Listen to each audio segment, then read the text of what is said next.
Bismillahirrahmanirrahim. Assalamu alaikum wa rahmatullahi wa barakatuhu. How are you, dear students? This is your English period bete and this is your Oxford Broadway. Today we'll start our first chapter, inshallah. But before that, recite dua with me. Rabbi zidni ilma. Oh my Lord, increase my knowledge. So beta, open page number 11. So we are on page number 11, beche. Section 1, Frogs in the Fountain. Frogs in the Fountain. Okay. In this story, the author provides a delightful description of a simple incident involving his aunt. इस story में बेटे जो author है वो अपना एक incident सुना रहा है जिसमें उसकी आंट भी इन्वॉल्व थी. You can see the picture. This picture is look like an occasion and these are the hosts and he is looking like a guest, है ना, ऐसी लग रहा है ना. He is guest and he is something president or the chief guest or the guest of honor, someone occasion, and they all are welcoming him. So better start reading story. Marigolds grow almost everywhere in our beautiful country and they are constantly in demand. Marigolds हमारी country में grow होते हैं everywhere और वो demand में होते हैं constantly. You can see number 1 over here. It means that they have given the meaning of this word constantly. We will find the meaning here in the yellow box. Number 1, constantly. The meaning is again and again. Okay. They are in demand again and again. Where? At festivals, marriages, religious ceremonies, arrivals and departures and functions of all kinds. जो marigold होते हैं बेटे वो कहाँ demand में होते हैं. उनके जो फेस्टिवल्स होते हैं, जो उनकी शादियाँ होती हैं, जो उनके रिलीजियस सेरेमनीज होती हैं, अराइवल और डिपार्चर, हर जगह के फंक्शन में. If you happen to be a guest of honor at a public occasion, be prepared to be smothered in garlands of marigolds. अगर आप किसी पब्लिक ओकेजन में गेस्ट ऑफ ऑनर बन गए हैं तो आप प्रिपेयर रहें कि आपको मैरीगोल्ड के गार्लैंड्स में हारों से स्मदर्ड कर दिया जाएगा. स्मदर्ड मीन्स कवर्ड विथ, है ना. ऐसे ही होता है ना बेटे, जब कहीं पर कोई चीफ गेस्ट होता है तो उसको कितने सारे हार पहना दिए जाते हैं. स्मदर्ड. Okay. Now, I am a little wary of these welcoming garlands because on one occasion a sleeping bee nestling between the petals, nestling number 3, nestling means hidden, okay, nestling between the petals flew out and stung me under my chin. It made for a very short speech. Author कह रहे हैं कि मैं किसी जगह पर था और मैं वहाँ पर जो मुझे हार पहनाए तो उसी के बीच में क्या छुपी हुई थी, एक स्लीपिंग बी जिसने मेरी चिन पे काट लिया था और उसकी वजह से मैंने बहुत शॉर्ट स्पीच दी थी. ये देखिए बेटे, आपको इसमें भी नज़र आ रहा है ना, एक बी इसमें भी फ्लाई और बी सम टाइप भी दिखा रहे हैं इसके अंदर.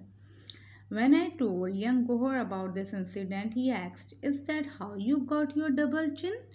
Double chin got number 4 beche. So number 4, a fold of fat under a person's chin that looked like another chin. जब ऑथर कह रहे हैं मैंने ये बात छोटे गोहर को बताई तो उसने मुझसे पूछा इसी वजह से आपकी डबल चिन है. डबल चिन क्या होता है बेटे? जब कोई आदमी फैट और चबी होता है तो उसकी चिन के नीचे इतना फैट हो जाता है कि वो लगता है कि एक और चिन है. Actually, the double chin came from my grandmother who was, turn the page, a large generously proportioned lady with a number of chins. वो कह रहे हैं ये मेरी ग्रैंड मदर की तरफ से आया है जो कि जेनरसली प्रोपोर्शनल लेडी थी जिनकी नंबर ऑफ़ चिन्स थी यानी कि बहुत ज़्यादा उनके चिन के नीचे फैट था. Generously proportion lady means generously proportion large and hefty. ठीक है, ये लंबे चौड़े लोग होते हैं ना, लहीम शहीम, वैसे इनकी ग्रैंड मदर थी. Gohar and his sister Sara like to play with my double chin but I would never have dared touch my old granny on her chin or anywhere else. Author कह रहे हैं कि गौहर और उसकी छोटी बहन सारा मेरी डबल चिन के साथ खेलते रहते थे लेकिन मुझे कभी हिम्मत नहीं हुई कि मैं अपनी ग्रैनी के, अपनी ग्रैंड मदर की चिन पर या किसी भी जगह पे टच करूं. She was a stern, reserved women who believe that little boys should speak only when spoken to. जो उनकी ग्रैंड मदर थी वो बहुत ज़्यादा रिजर्व थी और वो ये समझती थी कि लड़कों को उसी वक्त बोलना चाहिए जब उनसे बात की जाए. She fed us reasonably well. She kept a great khansama. Khansama number 6. Khansama means a cook.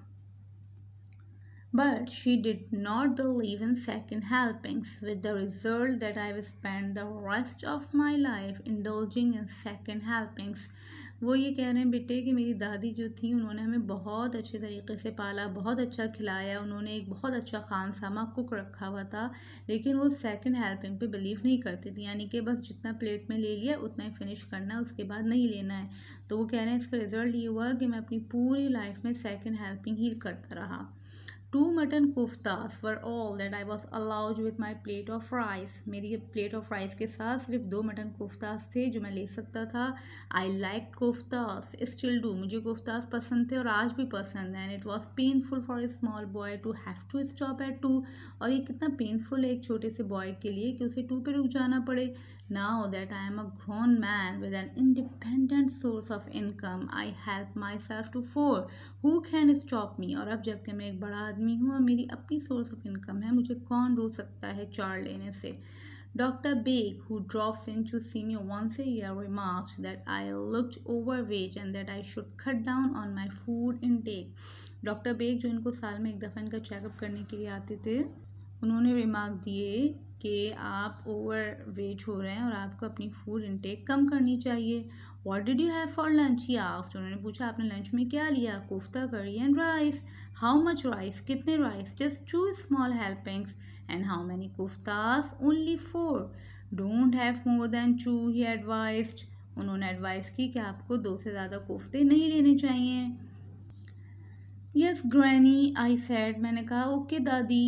Doctor Beg gave me a puzzled look. वो परेशान होकर देखने लगे. Sorry, I said, I thought you were my grand mother. वो कहने मुझे लगा कि आप मेरी ग्रैंड मदर हैं, आपको तो पता है ना कि उन्हें ऐसा क्यों लगा. Now he thinks I have got Alzheimer's. What is Alzheimer's बेटे. Number 7. A serious disease, especially affecting older people, that prevents the brain from functioning normally and causes loss of memory, loss of the ability to speak clearly, etc. Alzheimer बेटे एक serious disease होती है जो कि older people को, जो बड़ी उम्र के पीपल होते हैं, उनको इफ़ेक्ट करती है और उनका ब्रेन नॉर्मल फंक्शन नहीं करता है, मेमोरी लॉस कर देता है, क्लियर बोलने की उनकी एबिलिटी चली जाती है. तो वो डॉक्टर ये समझे उनकी इस बात पे जब उन्होंने कहा मुझे लगा मेरी दादी हैं कि इन्हें भी ये डिजीज़ हो गई है. Talking of marigolds, Granny surrounded her house with them as she believed they kept snakes away. Marigolds के बारे में बात करते हैं. ग्रैनी अपने घर के साथ अपने घर को इतना ज़्यादा मैरीगोल्ड से सराउंड करती थी कि वो बिलीव करती हैं जैसे कि ये स्नैक्स को दूर रखते हैं. Apparently snakes do not like their pungent aroma as. Number 8 बेटे, pungent aroma, a strong smell. ठीक है, जो मैरीगोल्ड होते हैं उनकी बहुत स्ट्रॉन्ग स्मेल होती है और स्नैक्स जो हैं वो शायद उनको लाइक नहीं करते. I too believe in this folklore until I was told by an expert on reptiles that snakes do not have a strong sense of smell. मैं भी इस बात पे बिलीव करता था, लेकिन जब मुझे एक रेप्टाइल एक्सपर्ट ने बताया कि जो रेप्टाइल्स और स्नैक्स होते हैं उनकी स्ट्रॉन्ग सेंस ऑफ स्मेल नहीं होती. Move to the next page बेटे. And would be impervious to the scent of flowers or other odors. Impervious, number 9. Check number 9 बच्चे. Not affected by. और स्नैक्स जो फ्लावर्स हैं या दूसरी किसी किस्म की स्मेल्स हैं उनसे ये अफेक्ट नहीं होते. मे बी सो, हो सकता है ऐसा ही हो. But I don't recall ever seeing a snake in Granny's garden, although I did see them elsewhere. मैंने अपनी ग्रैनी के गार्डन में कभी भी कोई स्नैक नहीं देखा, हालांकि वो मैं दूसरी जगहों पे देखता था. However, we did have plenty of frogs, thanks to the disused fountain installed by my grandfather but neglected after his death. हाँ, लेकिन मैं बहुत सारे फ्रॉग्स देखता था, हमारे पास बहुत सारे फ्रॉग्स थे और वो किस वजह से थे. ये अनयूज फाउंटेन जो मेरे दादा ने लगाई थी लेकिन उनकी डेथ के बाद इसको कोई नहीं देखता था। The fountain hadn't functioned for a couple of years, but the little reservoir in which it stood has filled up with rainwater and was now covered with water lilies. जब ये फाउंटेन के अंदर इसको कोई देखता नहीं था, ये फंक्शन भी प्रॉपरली नहीं करती थी, लेकिन रेन वाटर से फिल हो जाया करती थी और इसके ऊपर वाटर लिलीज भी आ गए थे। देखें कितने अच्छे लग रहे हैं ना water lilies. One day, after an expedition to the canal head work, I brought home some small fish in a bucket and introduced them to the lily pond. एक दफ़ा जब मैं कैनाल हेड वर्क से वापस आया तो मैं अपने साथ कुछ फ़िश ले आया एक बकेट में और मैंने उन्हें इस पॉन्ड में डाल दी। देखिए ये फ़िश ये डाल रहा है, फाउंटेन का जो लिटिल पॉन्ड था उसमें डाल दिया था। I hadn't paid much attention to the tadpoles swimming around in the bucket. मैंने सिर्फ फ़िश पकड़ी और डाल दी, मैंने देखा ही नहीं कि यहाँ पे बहुत सारे tadpoles भी हैं इसके अंदर। Well, the fish died as they were used to fresh running water and not stagnant water, but the tadpoles did very well, and before long we had frogs leaping all over the place. जल्दी fish तो मर गई, क्यों? क्योंकि उन्हें running water पसंद है और वो खड़ा पानी पसंद नहीं करते, लेकिन टैडपोल्स को वो स्टैग्नेंट वाटर बहुत पसंद होता है और जल्दी वहाँ पे बहुत सारे फ्रॉग्स निकल आए और फ्रॉग्स ने अपने आप को मल्टीप्लाई कर लिया, यानी कि वो बढ़ते चले गए। They would come into the veranda at night and keep us awake with their incessant singing and warbling. Incessant means picture number 10, never stopping, constant, and warbling is singing with rapidly changing notes, यानी कि कभी वो किसी आवाज़ में आवाज़ें निकालते थे, मेंढक टर्राते हैं, पता है ना आपको, तो वो ज़ोर ज़ोर से आ जाते थे इनके बरांडे में, वो ज़ोर ज़ोर से टर्राते रहते थे पूरी रात और इन लोगों को सोने नहीं देते थे। I can't sleep a wink, complained Aunt Mabel, who was sensitive to noise and allergic to have a strong dislike for choirs made up entirely of bass singers. Base singers the frogs. जो मेरी aunt थी, aunt मैबल थी, वो ये कहती थी कि मैं तो एक लम्हे को भी नहीं सो पाती हूँ, मैं तो आँख ही नहीं बंद कर पाती हूँ, क्योंकि वो बहुत ज़्यादा सेंसिटिव थी और समझे इतनी सेंसिटिव थी कि वो एलर्जिक हो गई थी इस नॉइस से। ठीक है, turn the page. Now we are on page number 14 बच्चे। They are serenading you. Serenading number 14, singing a song to somebody you love. I said it was a long time since anyone had serenaded Aunt Mabel, a confirmed spinster in her early 40s. इन्होंने अपनी aunt को क्या कहा कि हो सकता है वो आपको सेरेनेज करो। सेरेनेज मीन्स पिचे कि किसी को कोई सॉन्ग सुनाना जिसको आप पसंद करते हो। मैंने अपनी आंट को बोला जो कि 40 इयर्स की थी और अभी तक अनमैरिड थी। They will go away once the rains finish, said Crane hopefully. Crane ने क्या कहा कि जब रेन फिनिश हो जाएगी तो वो चले जाएंगे। But they did not go away. One day, screams came from the bathroom. Aunt Mabel is screaming for help. Granny, the handsome, and I ran to her aid and discovered that the cause of her distress was a large frog swimming around in the pot. Bathroom से बेटे aunt मैबल की screaming चीखने की आवाज़ें आई तो grand mother और खान सामा और ये सब भागे उनकी हेल्प के लिए। तो क्या देखा कि वहाँ के जो बाथरूम के अंदर वहाँ पे एक बहुत बड़ा फ्रॉग था। I pulled the flush chain, there was a loud gurgling sound, a combination of frog and flush. इन्होंने फ्लश चेन को खींच दिया, पुल किया तो उसमें से एक ऐसी आवाज़ आई जो पानी और फ्रॉग दोनों की थी। And out jump the frog, और जब फ्रॉग जंप करके बाहर आ गया straight into Aunt Mabel's arms, सीधा आंट मैबल्स के आर्म्स में। She left for Lucknow that day saying she would be safer in a zoo where her cousin was the superintendent. उन्होंने उसी दिन लखनऊ के लिए वो चली गई जहाँ उन्होंने कहा कि वो जू में ज़्यादा सेफ होंगी जहाँ पे उनके कज़न सुपरिंटेंडेंट हैं। Well, Granny hired some laborers to empty the lily pond and round up as many frogs as they could. Granny ने कुछ मजदूर बुलाए और उन्होंने उस पॉन्ड को खाली किया और जितने फ्रॉग उठा सकते थे वो उठा लिए। They were put into baskets and taken to some mysterious destination. उन्होंने उसे बास्केट्स में भरा और किसी नामालूम जगह पर चल दिए। Perhaps they have been exported to China, I mused, or even to France. They eat frogs there, don't they? ये सोचते थे शायद कि वो फ्रॉग को एक्सपोर्ट कर दिया हो चाइना में या फ्रांस में, क्योंकि वो लोग फ्रॉग खाते हैं। Only the legs said Greeny, Greeny ने कहा वो सिर्फ इसके लेग्स खाते हैं, but they hadn't been exported, लेकिन वो कभी भी एक्सपोर्ट नहीं हुए। The khansama told me later that the baskets had been opened and dumped near a pond behind the railway station।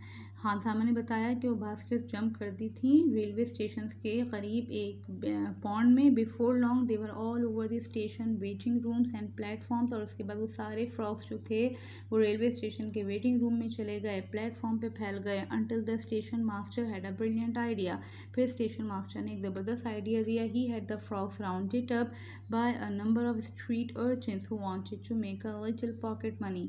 उसके बाद वो सारे फ्रॉक्स को जमा किया उन बच्चों के लिए जो बच्चे रोड्स पे फिरते रहते हैं ना, बच्चे जिन्हें थोड़ा सा लिटिल पॉकेट मनी चाहिए होता है। He then had them pack firmly into several well ventilated boxes, और वो सारे फ्रॉक्स को जमा करके उनको बहुत सारे बॉक्सेस में बंद कर दिया जो कि वेल वेंटिलेटेड थे ताकि हवा आती जाती रहे। द क्रेट्स वर लेबल्ड, और उनके ऊपर क्या लिख दिया बेटे, टू लखनऊ जू अटेंशन सुपरिंटेंडेंट साहब, और उसके बाद उनके ऊपर क्या लिख दिया कि ये लखनऊ ज़ू के लिए हैं और सुपरिंटेंडेंट साहब अटेंशन कीजिए। And dispatched off as a free gift, और उनको फ्री गिफ्ट के तौर पे भेज दिया। A zoo is the best place for creatures great and small, opined our philosophical station master. हमारे फिलोसॉफिकल स्टेशन मास्टर का क्या राय थी कि ज़ू जो होता है वो एक सेफ और बेस्ट प्लेस होती है बड़े और छोटे स्मॉल क्रिएचर्स के लिए। Who had previously send them a consignment number 16 goods that are sent to somebody, here station dogs, consignment of stray station dogs, जिन्होंने इससे पहले भी ज़ू में क्या भेजा था, जो वहाँ के डॉग्स हुआ करते थे जो ऐसे फिरते रहते हैं, स्ट्रे डॉग्स होते हैं, उसका तोहफा भी वहाँ भेजा था।